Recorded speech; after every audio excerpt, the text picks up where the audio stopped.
that Tenshinhan has broken free from the Crane School, he is more determined than ever to win this match. But now I find myself wishing I knew more about this whole rivalry.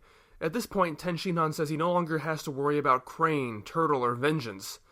So does this mean his whole training has been to show up the Kame Sennin and his students? Because I thought he was training to be an assassin. And Vengeance? For Tao Pai Pai? But he's only known about that for an hour at most. So it's not like he spent his life consumed with vengeance. Why are the Crane and Turtle rivals anyway? A fight over who had the cooler sunglasses? We offhandedly learn in the next arc that they both train together under the same master, but so did Gohan and Gyumo, and Goku and Kuririn and Yamcha. But none of those pairings end up hating each other. So the fact that his whole motivation is more than a little vague hurts Tenshinhan's characterization and this whole premise just a bit. His next technique is the Shioken, the forearms attack. As advertised, it's a skill that allows Ten to grow 2 extra arms out of his back. And against 4 arms, Goku has a much harder time defending. But even with an arm for each of Goku's 4 limbs, Goku still has his tail to attack with, and Goku even breaks out King Choppa's 8-arm illusion. Pushed to his limit, Tenshinhan decides to bring out his ultimate move. Several times, Chaozu's made reference to an attack he seems to hope Ten doesn't use, and this one is it, the Kikoho.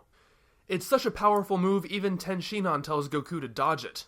Muten Roshi panics. The Kikoho is a move so powerful, so draining of one's own life force, that even if it doesn't kill its user, it would most likely shorten his life, and he can't believe that Suru Sennin would have taught Tenshinhan that. Tenshinhan's plan is to target the ring, forcing Goku out of bounds by removing any kind of inbound area. Since he can levitate, the lack of a ring is no problem for Tenshinhan. I do have to say, though, that even though Tenshinhan is desperate, the fact that he'd use such a life-threatening attack not only just to win a tournament, but to not even attempt to hit his opponent, seems rather silly, and not necessarily in a good way. The fact of the matter is, while it does end up draining Tenshinhan of energy, it doesn't ever seem to affect his life in any way, and the stakes just aren't high enough to warrant such a move. Tenshinhan's future Kikoho using moments are racked with tension and drama, and the move itself is really cool and unlike anything we've seen before. But this initial one just falls a bit flat for me. I really like the strategy of blowing up the ring. I just think making it a suicidal technique to do so feels far too overdone, and I think it would have been better if Toriyama had left out that bit of it. Tenshinhan blows the entire arena away, and Goku is able to jump to safety, but since he can't fly and Tenshinhan can, it seems like victory for Ten is a foregone conclusion. Goku gambles all his remaining strength on a last Kamehameha, which Ten thinks is a useless gesture, but Goku once again uses it to propel himself into his opponent. The strike knocks Tenshinhan out, but Goku's now so weak he can't move either. They're both falling to the ground.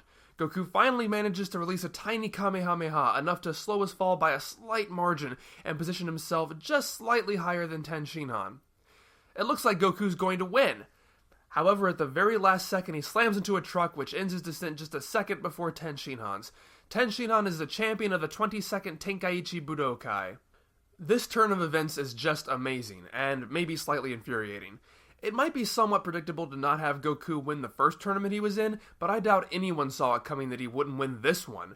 And while this doesn't have the same unique circumstances as the finale of the last tournament, the lack of a ring and the tension of who will fall first really squeezes out the drama. I have heard people make the point that if Goku had hit a truck, it actually would have served to slow his fall, not hasten it. But it seems they're falling largely horizontally and slowly, both of which seem pretty gravitationally iffy, but that being the case, I can see the sudden stop of Goku's horizontal trajectory causing him to land faster than Tenshinhan. Afterwards, everyone talks about how close the fight was. Tenshinhan offers Goku half the prize money, but he won't take it. He also apologizes for breaking Yamcha's leg, and the Muten Roshi offers to let Tenshinhan and Chaozu stay with them. Lunch is perfectly fine with this, as even though they've had absolutely no scenes together, she's fallen in love with the savagery he no longer seems to possess, although Tenshinhan doesn't think he can join up with his master's enemies so easily. Meanwhile, Kuririn had gone back inside to retrieve Goku's Noibo and Dragon Ball, but suddenly there is a blood-curdling scream. The group runs inside to find Kuririn and the announcer on the floor. The announcer says a monster stole the Dragon Ball and the tournament roster. As for Kuririn, he's dead. And that, of course, leads us into our next story arc. So, the 22nd Tenkaichi Budoukai is an interesting story as far as I'm concerned. It has the challenging task of celebrating the old and setting up the new, and I think it does a grand job as far as that is concerned. With the exception of Panputo, which is just a complete waste, all of its matches are entertaining and relevant. But mainly I feel its effectiveness is proportionate to how its characters are used. This arc's main faults lie in the fact that so many of its characters get the shaft. Despite the whole group showing up this time for the tournament, most of them aren't used, not even as spectators. Bluma, Lunch, and Puar leave so quickly that they barely have a chance to be seen. Oolong and Umigame stay behind, but might as well have left too, as they're almost never shown. Yamcha actually has quite a bit to do in the early parts of the arc. The fact that he learns the Kamehameha on his own is a nice bone to throw to the character, although it would have been nicer if it had actually done something. And his rivalry with Tenshinhan is interesting, although that cockiness, as usual, rears its ugly head only as an indicator that he's about to get beaten down. As I've said, breaking his leg was an effective way of setting up Tenshinhan, but it's ultimately to the severe detriment of Yamcha's character.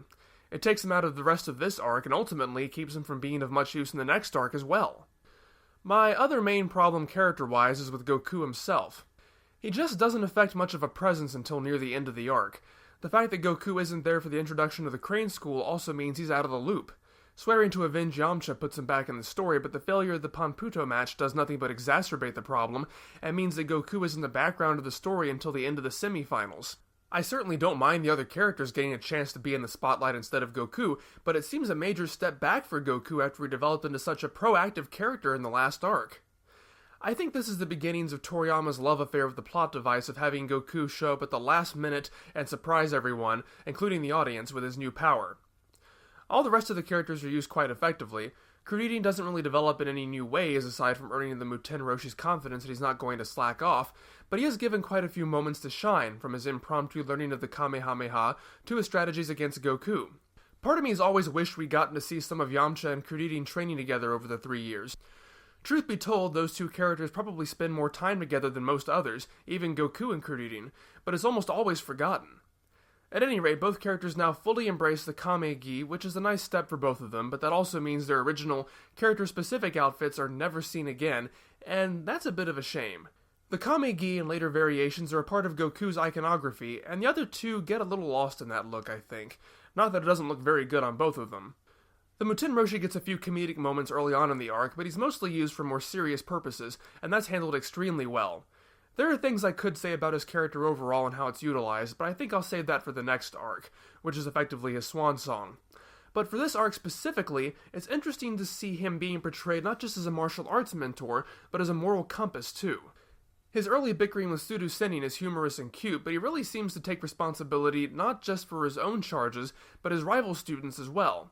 The fact that he's able to mentor in his dual identities this time around is also a wonderfully effective use of those facets of his character. Sadly, this is the last time we'll see the persona of Jackie Chun, but he had a good run. And while some of his monologuing to Tenshinhan is a bit eye-rolling, from the corniness of his "come walk in the sunlight" lines to his somewhat over-the-top bashing of his rival, he does demonstrate that Toriyama is capable of handling a character gracefully, even if he's no longer the strongest fighter. The Crane School baddies are effective in their roles, but they are a bit one-note. They're more effective in their impact on the protagonists, and as I've said, the way they correspond to their other halves. Otherwise, they just act like your standard arrogant jerks until they come around to the good side and, well, effectively become less interesting. So it's actually quite odd to see Tenshinhan, known throughout the rest of the series for being stoic, calm, and honorable above all else, engaging in all this taunting and arrogant smack talk. And it's just weird to see sweet little Chaozu cheating and getting into arguments. I'm not saying one is theoretically better or worse than the other, but they do seem to have a bit more pizzazz in their initial appearances, especially Chaozu, who just becomes so lifeless after this.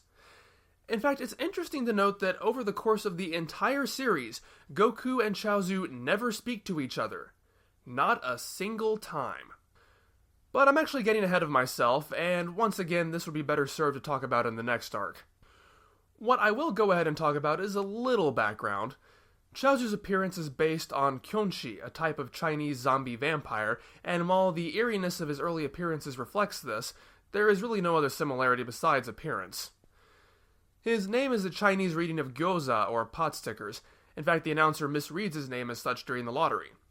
Tenshinhan is likewise named after food, in this case crab meat omelets over rice, because that's just Toriyama for you. And since both of these characters have pseudo-Chinese names, they are written in kanji, which does help connect them to Tao Pai Pai, whose name is also written that way.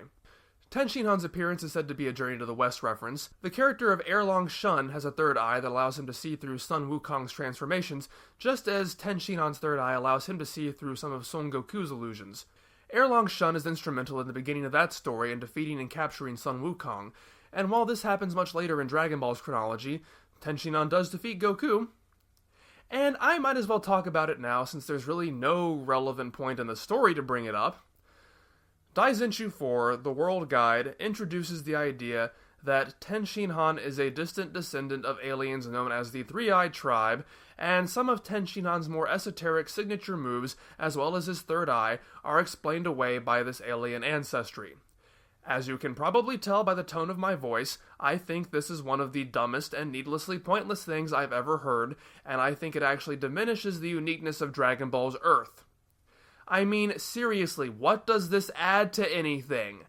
Even if I give Toriyama the benefit of the doubt and assume this wasn't just something he made up after the fact, it's apparently not even worth bringing up in the story. Say what you will about Goku and Piccolo being rewritten to be aliens. I might be inclined to agree it takes away some from the fantasy atmosphere of early Dragon Ball, but at least those revelations greatly expand the story. They bring in new characters, new locations, new storylines. Tenshinhan's background does nothing but try to explain why he can do the things he can do, which, quite frankly, never needed an explanation. How many times do I have to say this? Dragon Ball's Earth is supposed to be a wacky fantasy place. Things like this are considered odd, but not impossible. There's no reason to try and homogenize the Earth and make everything interesting come from outer space. I mean, look, does anyone ever come along and say, "Hey, what's with that talking pig?" No! Oolong's perfectly accepted as normal in this world. No one says, "Oh, he's a descendant of travelers from the planet Bacon!" So, no, this is just a stupid and terrible addition to Dragon Ball, and I do my best to cover my ears and go, "La la la la la la la, can't hear you," whenever it's brought up. Incidentally, the name Three-Eyed Tribe or Clan may be a reference to Tezuka Osamu's manga, The Three-Eyed One, which also contains a clan by that name. But since none of that has anything to do with this or any other Dragon Ball story, it obviously will not affect my rankings. And speaking of rankings, now we're finally coming to them. I'm going to go ahead and let this little secret out. In my opinion, Dragon Ball tells three types of stories: adventure stories, battle stories, and tournament stories. And it just so happens that my top 3 ranking slots are going to what I consider to be the best in each of those areas. The Red Ribbon Army arc is my absolute top pick, and I think it's the best example of a Dragon Ball adventure. And due to its themes of coming of age, rivalries, and passing the torch, as well as its edge-of-your-seat battles, I consider this arc to be the best tournament arc, and therefore I award it my number 8 spot. That obviously leaves number 9 to the arc that I consider to have the best fighting, and I'll let you guys debate over which arc that is. So with this, Dragon Ball Dissection December comes to a close, and so does 2013. With 12 new Dragon Ball Dissection videos and 22 total videos, I'd say this has been my best year yet. So thank you everybody for watching, and hopefully we can make 2014 an amazing time. So next time, Kuririn is dead, others soon follow, and Goku and Tenshinhan find themselves hopelessly outmatched against the greatest Demon King the world has ever known, in the Piccolo Daimao arc. See you there!